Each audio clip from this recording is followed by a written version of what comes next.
me throughout the night. But luckily, we are about to get to the comedians that you came to see. These guys have been working so hard the past 8 weeks in learning the subtle art of goofing off. And it's been a pleasure to get to work with them. So I'm excited to get them up on stage here tonight. So I want to get a little bit of energy going in the room right now. If we can get some clapping going. For our first comedian, Taylor!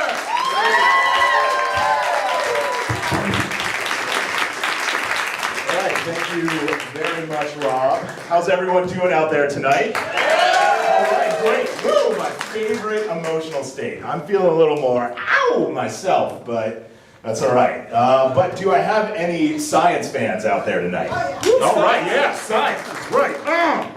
But so I'm sure you all heard that they have discovered gravity waves now, and this validates a fundamental aspect of Einstein's theory of relativity. And it turns out one of my best friends from college has been working on this for like the last 10 years, you know, really pouring a ton of work into it.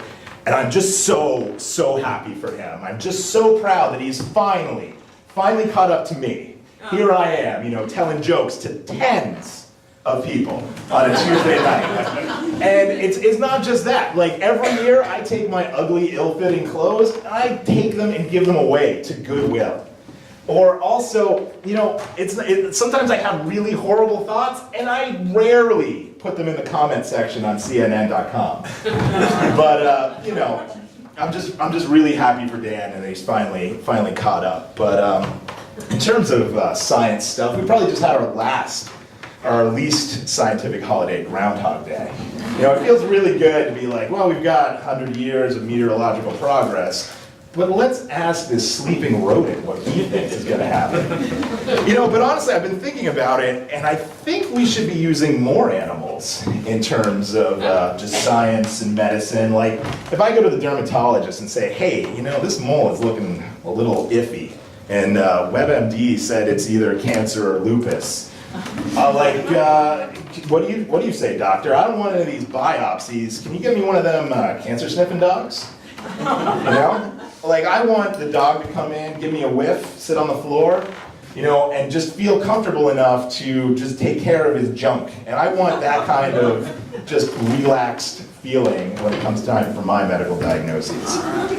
But, you know, I was really into to science and math when I was in high school, and I thought that's what I was going to do with the rest of my life. And you know, it didn't really go as planned. I just started to feel a little off, and eventually I had to go to the doctor. And you know, he ran some tests, and they're like, Andy, we've got some really bad news for you. You are too cool for school. And it just hit me like a ton of bricks. I was like, doctor, I'm a mathlete.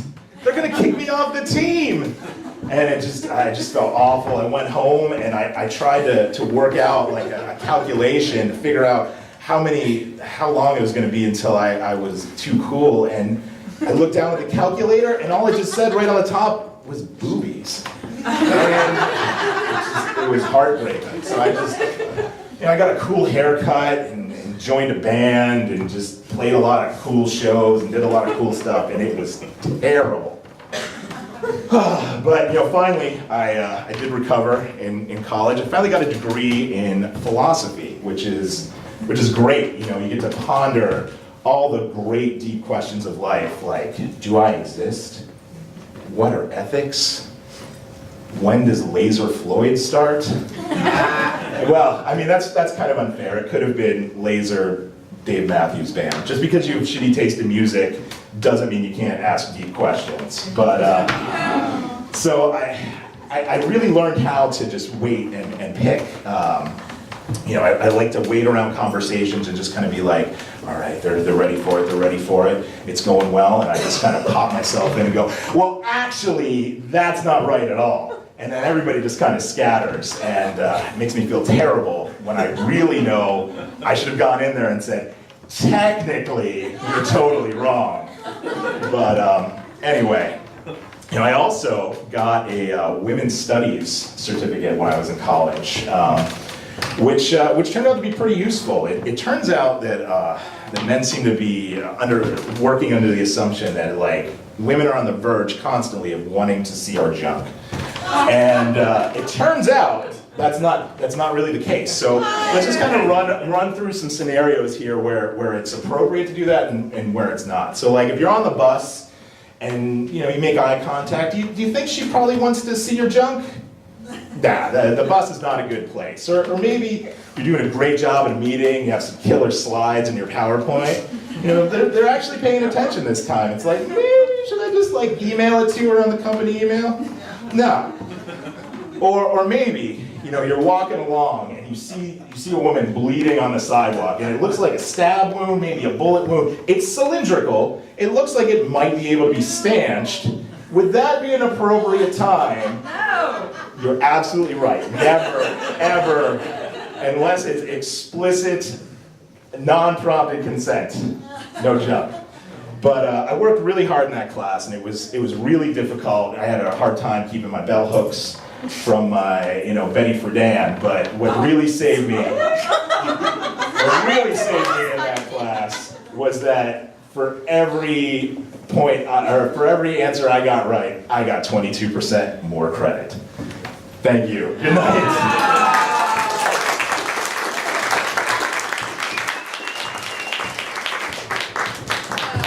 Andy Taylor, you guys, his women's studies degree was verified by the fact that he knew who Betty Friedan was. I like that one the second row can verify. No, he's actually got that degree. That's for serious there.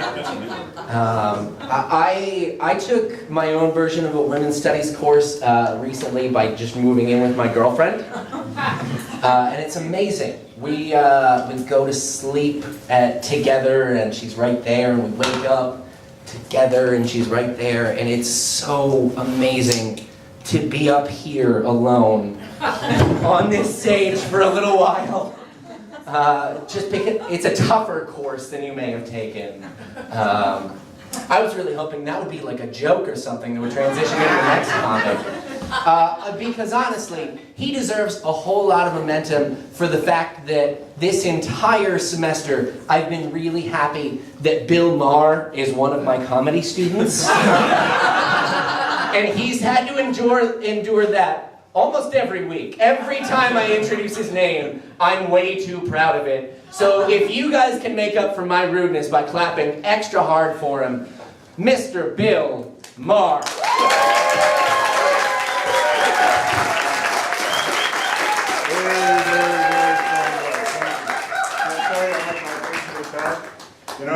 It's like a dairy cow. There's nothing better than a warm hand on a cool evening. So thank you very much. That's just perfect. Now today was pretty much my typical day. What I like to do is get up, have a little breakfast, read the Post-Gazette. I start with the obituaries. I find them somewhat uplifting, frankly. I like to read the obituaries. A couple of reasons for that. First up, I want to make sure I'm not in them. Right? I do not want to be Bruce Willis in The Sixth Sense saying, holy cow, I've been dead for 4 days. I want to know right up front that I'm dead. I think that's really helpful. And I am a business professional. I like to plan my day. So if I know I'm not in the obituaries, and I also know from reading them that everybody dies in alphabetical order. My name starts with M. So no, 11:15, noon, I gotta be careful. Let's take it easy, don't do no afternoon delight, no anything like that, You don't want to die in bed, my wife or anyone else, don't want to die. Generally. But then, it gets to be 1 o'clock, and death has passed me by. Which is great. The N's, the O's, the P's, that's when they worry, 1 o'clock. So, it's right around 9:50. Do we have any S's, any T's here? Just take it easy, folks. Just relax. And you guys, towards the end of the alphabet, when it gets a little late, take Uber home. All right? Just take it easy. And then, when you read the obituaries, you realize that there's pretty much a format into it. And frankly, there's kind of a puckish sense of humor. Now here we have Dad here now, right? And using words like puckish sense of humor. So what I mean by that is, for example, Anna Mae Chica died. She was from one of our rural areas here in southwestern Pennsylvania. She was a teacher, and the headline when she died, this was in the Post-Gazette recently, "Local teacher, Pillar of Salzburg, passes away." Pillar of Salzburg, come on. That's phenomenal. There is a headline writer in the Post-Gazette who has been waiting for somebody from Salzburg, Pennsylvania to die. And then he or she has since retired. So they're done. But if you look at what goes on in obituaries, there was another case, a couple here in Squirrel Hill passed away, and he was a chiropractor. And he said in his obituary, in lieu of flowers, please do not vote for Donald Trump. And then his wife died, it's true, his wife died a week later, and in her obituary she said, if you vote for Donald Trump, I'm going to come back and haunt you. Now here are two people from beyond the grave that have a boatload of work to do. All right? So you know that they're going to keep working at this. So, in the obituaries, and then, if you look at them overall, they pretty much all have the same format. Let's take a look at a guy, Harry Rabbit Angstrom. 103 years old, died unexpectedly. Really? Who didn't see that coming in Harry's family? He's 103 years old, and he died unexpectedly. And when you read obituaries, it generates a lot of additional questions if they don't give you enough information. Like what caused it? Was it, did a piano fall on him? Was it a heart attack? Were farm animals involved? You really don't know. All right, that's two farm animal jokes right here. I'm feeling a little sheepish. One more. That's bad. See, in this class, we're going to do things in three. So in this format, you have Harry has died unexpectedly. We know that now. And the next line typically is preceded in death by, well, in Harry's case, everybody he ever met. He's 103 years old. His high school folks are dead, his college folks, but he's got kids, right? He's 103 years old. His kids, they're 80, right? And that's why it was unexpected. His nickname is Rabbit, so they thought he was going to keep on going and going and going, and he didn't. And they thought he was immortal. He kept telling them, I'm immortal. And up until, like yesterday, he was, right? But they're 80 years old, and it could have been unexpected to them as well, given that, they said, so my dad died. He did? I thought he died like 20 years ago when he was 80, So it was unexpected to them. And then you go down a little further, and they talk about he was survived by his children. What kind of reign of terror was this guy running that his children describe themselves as survivors? It's just like a really rough life for somebody that, you're 80 years old, your dad dies, and I survived that. But it's okay, life is all right. He'll be missed by his dogs, Barky and Rex. Now, they are part of the reign of terror against these kids, these survivors. So when you do read the obituaries, it does get to the point where it generates more questions than answers. All right, so I recommend it highly that you do that. And now, the way this works here is there's a blue light over there, and it says, Bill, in sort of the vernacular of Ray Charles, it's time to hit the road, Jack. So, in keeping with that vein, I'm here. I'm in charge. I get to sing, too. All right? So, if they say, hit the road, Jack, I get to say, I guess if you say so, I better pack my bags and go, good night. Thank you.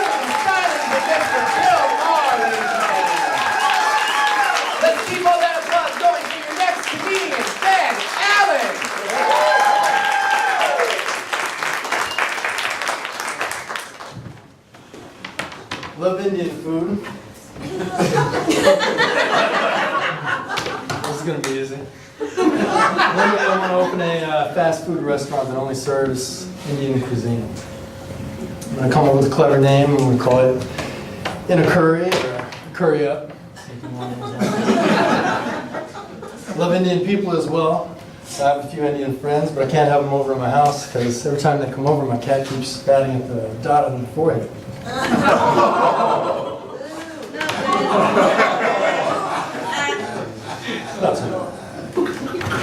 Sometimes when I'm driving, I come to a crosswalk and I wave people on. And as they get halfway across the street, I'll honk my horn, just to mess with them. They get all confused unless they're Indian, and then I roll down the window and say, "Hurry up!" Okay, that's a little bit about me so you can learn more about my soul. I have a daughter, she's a year and a half today. My wife and I are working on our second one. And it's an interesting process to purposely impregnate a woman.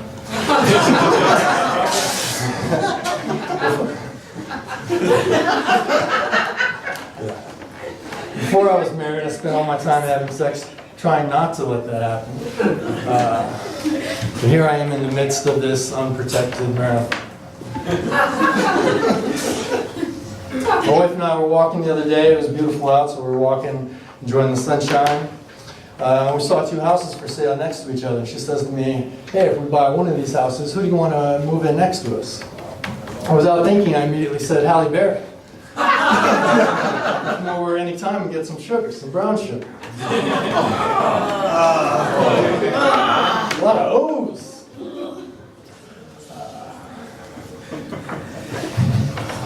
Just a little weird. I work at the University of Pittsburgh. I just got a new office. It's got a great view of Forbes Avenue. The only downside is my wife works in the same building. She works in the same office, in the same room. She's literally 2 feet from you. But it's not as bad as it might sound. We get to drive to work together. We get to eat lunch together. And there's been a dramatic decrease in the number of sexual harassment charges against me.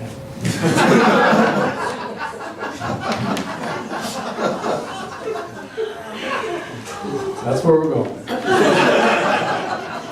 Still got some time. So I work in Oakland. At least once a day I like to get out, take a walk, get some fresh air. When I walk out I see a bunch of people. Some people asking for money, some people asking me to sign a petition. I don't mind the people asking me for money. It's the people, it's the activists that bother me that I don't have time for. Here we go. Sorry. I'll win your heart over, don't you worry. My problem is they're always asking leading questions, saying things that you can't say no to. So my stance is just to disagree with whatever their cause is. So today, for example, I was walking and this guy says to me, "Hey, do you want to help stop pollution?" I said, "No. I love pollution. Can't get enough of it. Fresh air is overrated."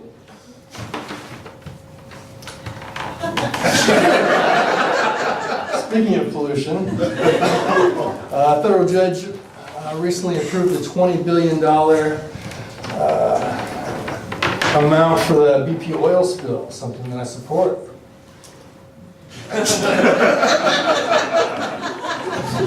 Some people say it's not enough. I might be one of them. Some people say we should boycott BP. I say no. Everybody should go to BP, but not to buy gas. Anytime you're in your car and you need to go to the bathroom, you should spill your load at BP. We'll call it the BP movement. But I practice what I preach. I swear to God, I'm actually for a lot of the activist causes. I just don't care to talk to them. For example, last December I was visiting family in Michigan. And on my way back, I was in the car. And I started to feel a movement come about me. And so it wasn't too bad, so I said, "Oh, I'm going to stop at McDonald's, have some lunch, and take a poop."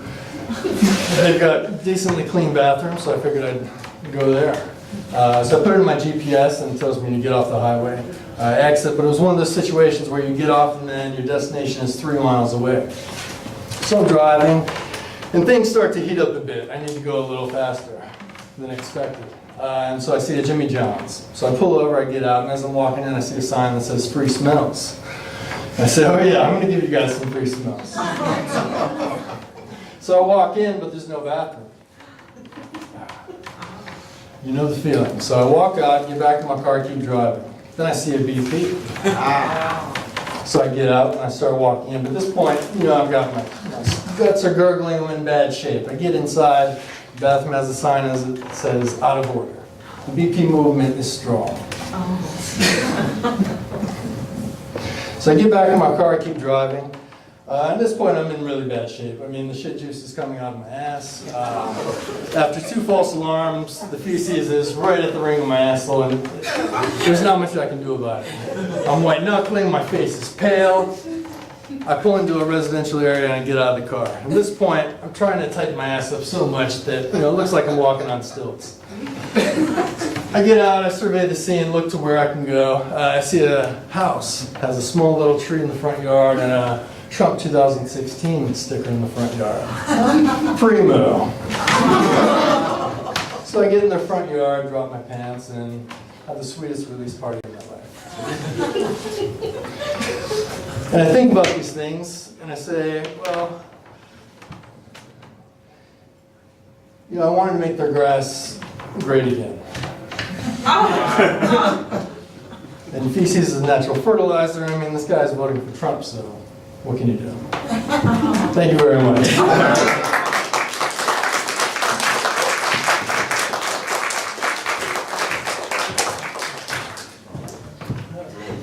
Ben Allan, telling a story I hope did not happen in any of your yards. let's really hope. It's weird, I'm not even that political a comedian, but watching Donald Trump has amazed me. The lengths that this man is going to, it saddens me. I just want someone to give him his childhood sled back, and let's end all of this. You guys, our next comedian, one that I have been excited to see working in and out of class, going out to open mics, working on material throughout the city. So please, let's get a great hand going for Miss Nicole Faina.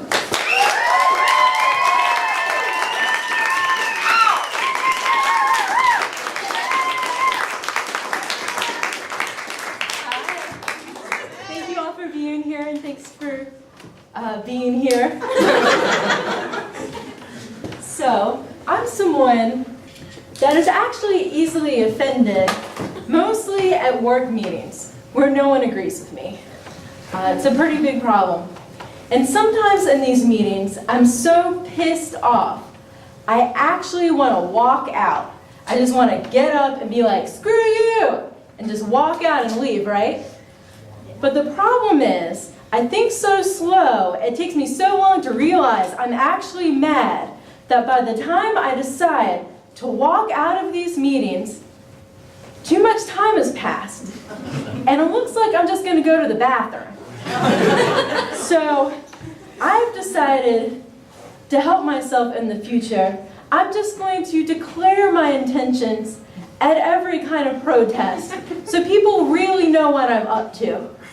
So now, if I'm pissed off at a meeting, I'm going to stand up and I'm going to say, it doesn't matter, it could be 15 minutes later, it doesn't matter if this is moved on. I'm going to say, I am not going to the bathroom, I'm walking out. just like really get it there, And then, if I'm at a march, I'll just carry it on and I'll just say, I'm marching, I'm not going to the store. And then, if I'm going to a candlelight vigil, I'll say, this is not a romantic dinner. It's a candlelight vigil, people. Just to really just kind of be there. I eat a lot of fruit, not just gay fruit. I eat citrus. And you know what I keep wondering? Why are we eating grapefruit with a spoon? Can someone explain that to me? Why are we doing that? I didn't ask you. Why are we doing that? Because I'll tell you something. That's inefficient. And you know what else is inefficient? Scissoring. No one is getting off any contact. I'm just saying, okay? When I first moved here, I loved this town because I didn't have any exes here. I now have a few, which is the problem. But here's my tip. Whenever I know I'm going to see an ex-girlfriend, I cut my nails really short. Because I want her to notice how much sex I'm having without her. And if you don't know what that joke means, don't raise your hand. Not here for that. Oh man, okay, so something I've been really dealing with a lot lately. I do anti-racist organizing here in Pittsburgh, and I care a lot about that. And something I keep thinking about is white people. They're a lot like crabs. Okay, I'm sure you've seen crabs before, but just for the hell of it, you should know that crabs walk like this, to the side. Right? Okay. White people, if you've noticed, they never talk about how they're white. They always talk about everyone else's color. That's my first case in point. Second issue, and this will piss you off, but did you know that white people in this country are 16 times more likely to own a house than a black person? Boo. But what is the sideways white people solution that everyone keeps talking about? Tiny fucking houses. Fucking tiny house movement? That's what we think is gonna fix this? Do you know who wants to live in a tiny house? Crabs. White people. White liberals. Mice would also be okay. Now, fact, everybody. I live in a really tiny apartment. Not by choice. And guess what I don't want to hear? My friends going to the bathroom. So whenever my friends are over and they step into the bathroom, I turn up the music fairly loud, and then I conveniently bang pots and pans. Because I want everyone to feel comfortable with the situation that's in place. Okay? That's how I work it. Thank you so much for coming.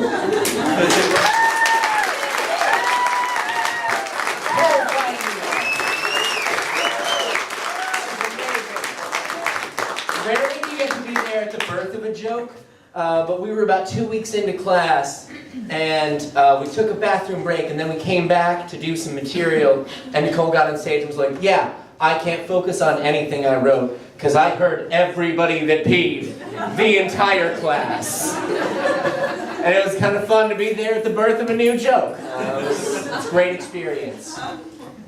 This next guy, I'll work a ton throughout class. And he is a former professional fighter, so you better be nice, is all I'm saying. Please give it up for Mr. Apollo Chandler.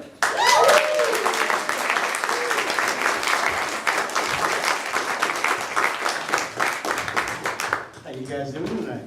Good. It's quite a little problem to feel comfortable with this. So, have any of you guys ever tried online dating before? It's kind of this new platform that just came out recently. So I work a lot. I work for a big Fortune 100 company, and I just don't have time to date. So I decided to try into a little online dating, and they have this big section called the About Me that you got to fill out. It's like an essay about yourself. I had no clue what I'm supposed to put here. So I got this harebrained idea that, like, maybe I'll cheat.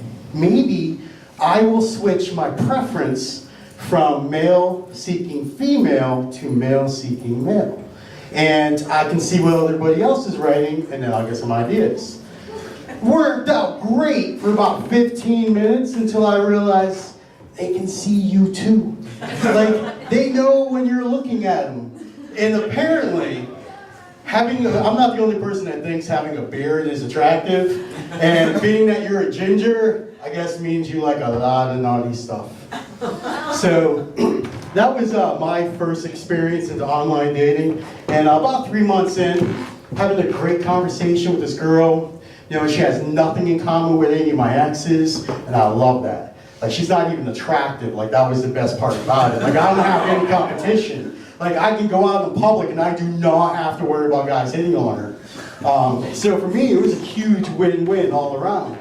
And so we go out to meet at like Starbucks, and we're having this great conversation, and I asked her, I'm like, well, what are you looking for? What do you want?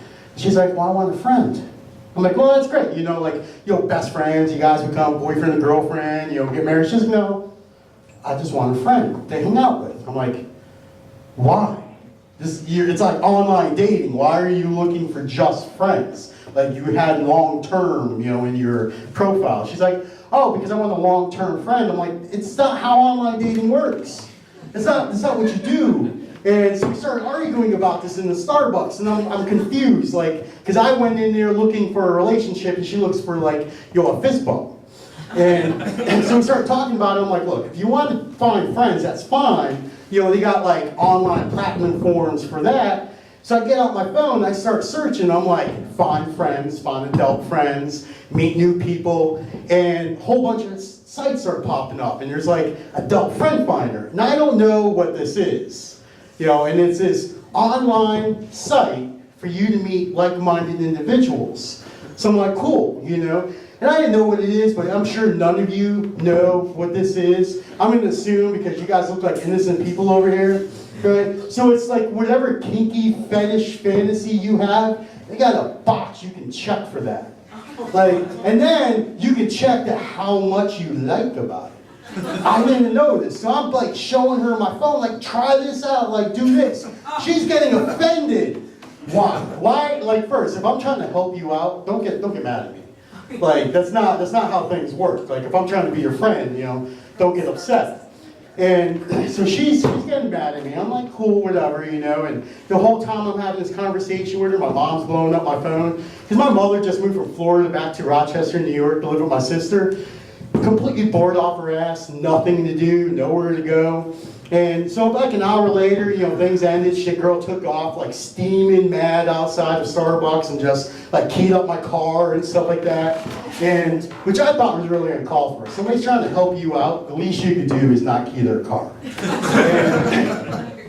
So, my mom sits there calls and for the 14th time, because that's what mothers do. And she's like, Apollo, and I'm like, what? She's like, this is your mother. I'm like, I kind of knew that. It said that on my phone. She's like, going on and on about she needs, something to do, some new friends. I'm like, I just found this new app. I'm gonna send you this link. Just take a look at it. Let me know what you think, and just give me a call tomorrow because I gotta go to work.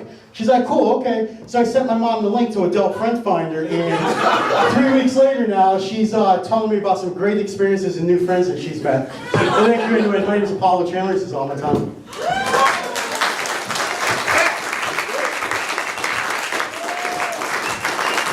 Apollo Chandler, you guys. Our final student comedian in the evening, come to the stage, Mr. Kurt James.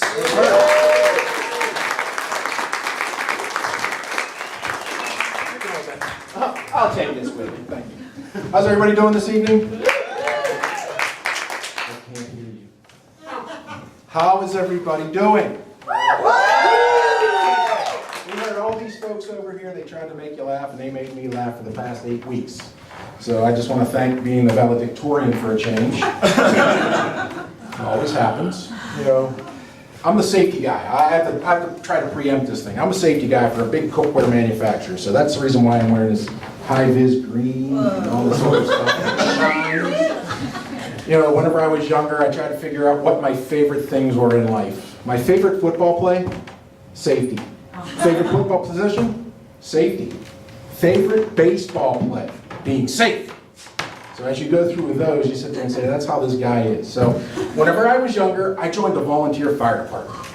And my ex-girlfriend always used to say, only idiots run into burning buildings when everybody else is running home. Why would you want to do that? Anybody have any answers for that? And to do it without pay? Not smart.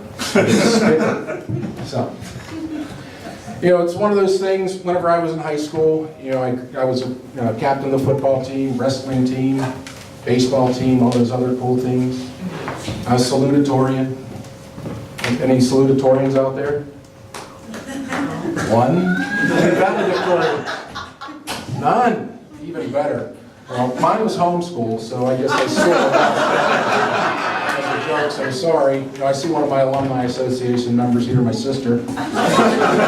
She wasn't a valedictorian. She was a valedictorian of her class, but not mine. The dog was actually my valedictorian.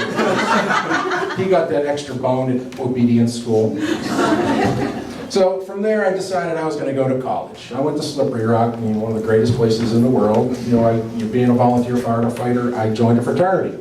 I don't know why that works out, but it's called Pi Rho.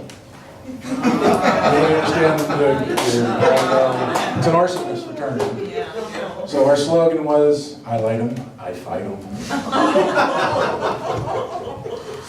Won a dance contest in college too. Guess what kind of dance? Safety dance! Thank you! I think somebody understands me. You know, I took some AP classes in high school, and I also took AP classes in college. Do you know there's a big difference? AP classes in high school are advanced placement. AP classes in college are what? Academic probation. I guess I have to explain this. I guess I'm going to start being condescending. That means I talk down to you. So, just being the AP that I was, I learned some pretty cool things, that Velcro is a ripoff. Whiteboards are remarkable. Should I slow down or should I speed up on these? Okay. You know that throwing acid is wrong in some people's eyes. So it's those little things. You know, I started looking for women right after I graduated college.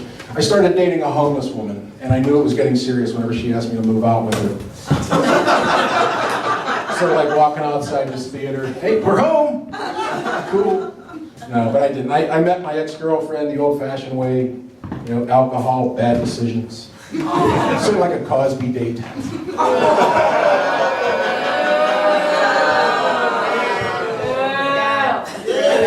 Suck it up, buttercup. You'll live. So I looked for my ex-girlfriend's killer for about 20 years. Haven't been able to find anybody to do it. Striking out. Oh, I guess. You had me with the puns. Oh, come on. Live with it. Sexist jokes. Oh, then you'll start really liking the next ones that I'm going with. As my ex-girlfriend lied dying, she kept trying to hand me her EpiPen. Seemed like she really wanted me to have it. You know, I don't know why my wife gets mad at me whenever I refer to her as my ex-girlfriend.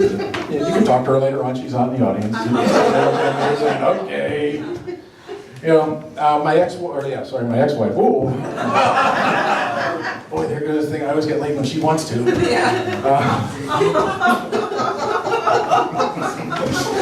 knows my wife. My wife told me that my vasectomy would prevent her from getting pregnant. I guess the only thing it does is change the color of the baby.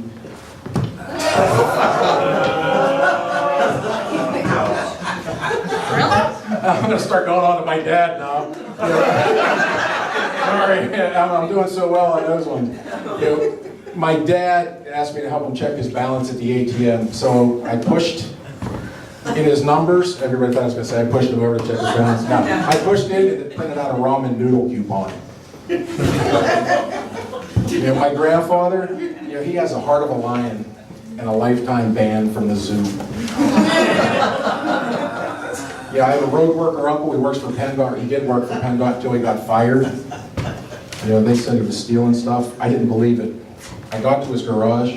All the signs were there.